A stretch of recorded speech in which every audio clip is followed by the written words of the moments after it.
right, so you are warmly welcome to today's session. This is the Voice of Reformation, brought to you by the New African Concept. And as we always say, this is a movement dedicated to championing holistic national transformation. We believe that regardless of the situational circumstances now, if we are to come together and galvanize and harness opportunities as well as skills, we'll be able to make Ghana a better place to live. So we started the series on, or the section on the School of Values. And I believe that by this time, certain orientation or perspectives or new paradigms are being given to you in the light of that. Today, we want to consider a very key value, which we call the value for life. Value for life. When it comes to the subject of value, it has already been established that nations are successful not as a result of their geographical location or any other thing, but they are successful based on the quality of their value systems. And this is why we are hoping that these values that we are projecting will be inculcated at the personal level, at the corporate level, and also at the national level. So value for life, what do we mean? Simple. Value for life is in two forms. We are talking about value for human lives and value for time. And it all refers to life. Why? Because when we talk about time, time is life and life is time. And when we talk about human lives, the greatest resource of any country or any society is not her natural resources, but rather her human resource. So if we don't value lives, then it means that we will be taking a back seat in the league of civilization. Is it therefore a wonder that when you come to Africa, we seem not to matter, especially on global levels? Why? Because we don't value human lives. We don't value human lives. Just go to our prisons and it will be shocking to you the kind of treatment we give to our prisoners. We don't even understand the essence of imprisonment.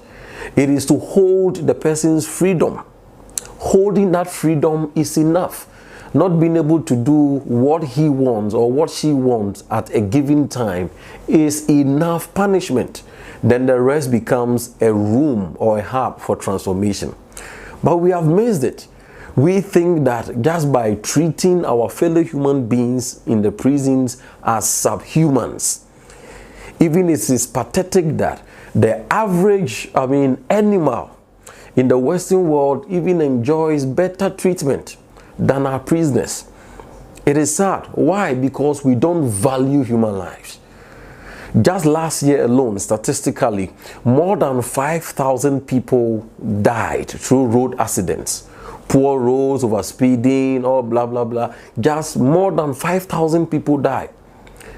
How many times have you heard that this has caught the attention of the media and we are talking about it to get a way forward? How many times have you seen the Ministry for Roads and Highways, then other stakeholders, take up this thing? No, we cannot allow 5,000 people to die through road accidents. What can we do about it? We use these things only for statistical purposes. We just talk about it and then we give RIP, rest in peace, and then we go. If 5,000 people have died, it means that we have lost the contribution of these 5,000 people by way of human resource. We have lost their spiritual contribution. We have lost their professional contribution. We have lost their intellectual contribution. Some of these deaths has left some people to be orphans, some people to be fatherless, and others to be motherless, all accounting to or all leading to a very depraved society as we have it.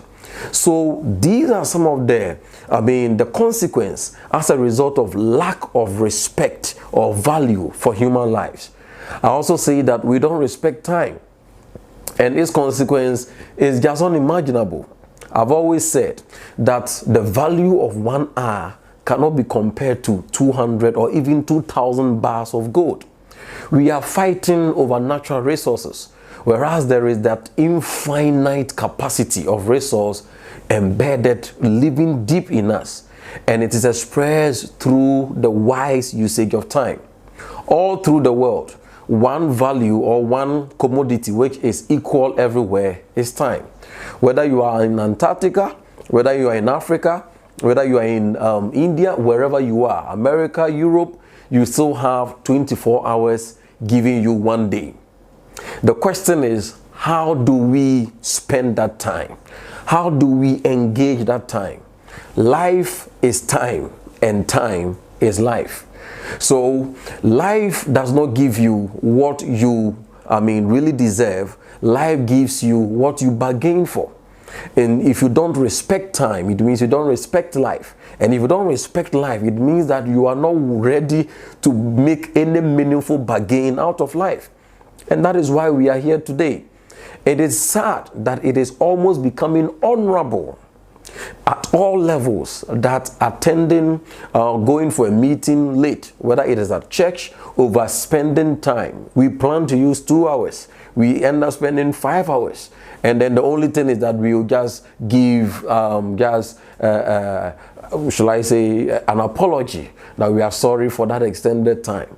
And we repeatedly do same, from our political leadership to our academic leadership, that is the lecturers, and then all. You find it everywhere. Lack of respect for time. What are we driving at? What we are saying is that if we want to build Ghana to become a very great nation for which we really believe in its possibility, then we must begin to imbibe this value or this virtue of having respect for time and having value for human lives. Just imagine if we have this playing at the substratum or the foundation of whatever we do at every time. If this becomes the way we live, then in our engagement, if contract is given to a person, he will think of the fact that if I do a shabby and a shoddy work, then it can affect even 1 or 2 people may die out of it. So whatever we do in the country, whatever we do at various corporate levels, with respect for value for human life and respect for time, we will be able to go high. This then becomes the very charge that we are living. At the personal level, it is about time that you and I, we make this bold decision and conviction that from today, we are going to respect time. In this world, or especially Ghana and Africa, you will be met with a lot of challenges. People will be calling you, hey, are you a white man? But it does not mean that you're a white man. Or it does not even take being a Westerner to be able to express this. Time consciousness is not a Western principle. It is a life principle. So make it a point that from today you are going to give yourself wholly to become conscious of time. If you book an appointment with someone that we are going to meet at 2 o'clock, what it means is that the meeting starts at 2 o'clock. It does not mean you are leaving the house at 2 o'clock. It means that the meeting starts at 2 o'clock. So calculate. Don't take readily available excuses like, because I'm not driving, because of traffic, because our lights went out. You are well aware of these things. You know the distance, you know the things you have to pass through before you get to your meeting point. Make it a point, whether you are driving or not. Make it a point. Don't use these things as excuses. If you really want to do something, you will find a way to do it. If you don't want to do it, then you will find excuses. So make it a point that if the meeting is at 2 o'clock, then 5 minutes to, latest by 5 minutes to 2, you are there. 10 minutes to 2, you are there. So that you can have that time, relax, reflect, so that by 2, the meeting starts. As much as possible, if you are going to church, you book an appointment, you are going for lectures, you are, attending meetings, whatever it is, just make it a point that let others think small thoughts, not you. Let others afford to be late, not you. As far as you are concerned, you build it a practice. And I can assure you that it becomes very refreshing to know that you give yourself to respect time. Then again, this should also be at the corporate level and by extension at the national level. At the corporate level, at the workplace, at our religious centers, at the mosque, at the churches, these are elements that we must praise. These are elements that we must, inject into ourselves. If the church meeting, you told us that it is from 7 to 9, please, for all reasons, respect the congregation or the congregants that 7 to 9 we close.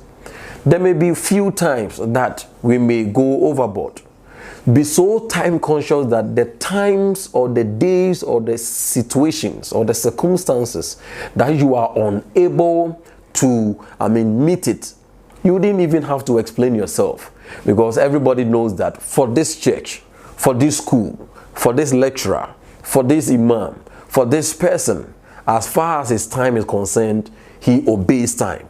So even if that day he went aboard 1 or 2 minutes or even 1 hour, it is understandable and appreciable. And it is at the same at the national level. Let us all start drumming this.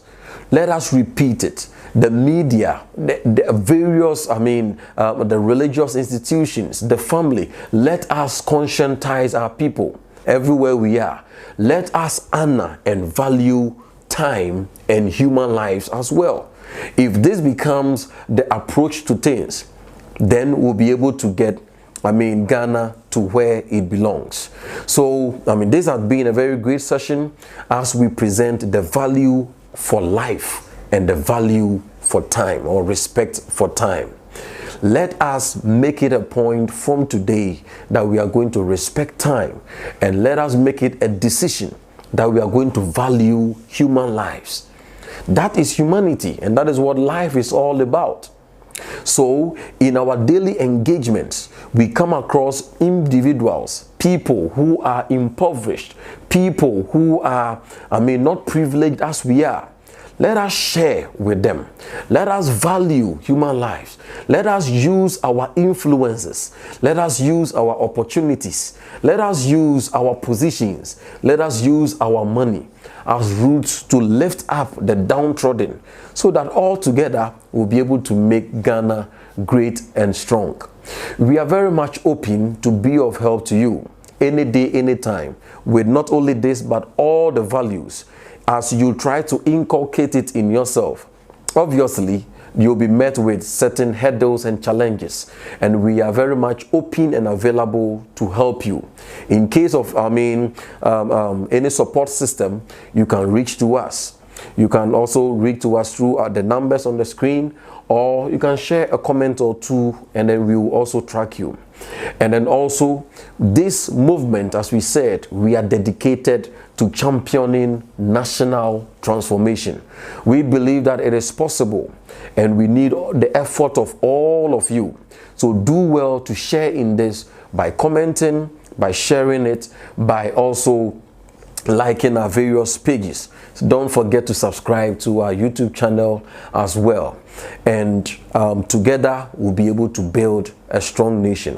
What we say is that we, as New African Concept, we do believe in Ghana.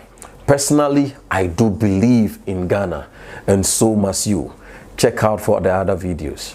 Thank you.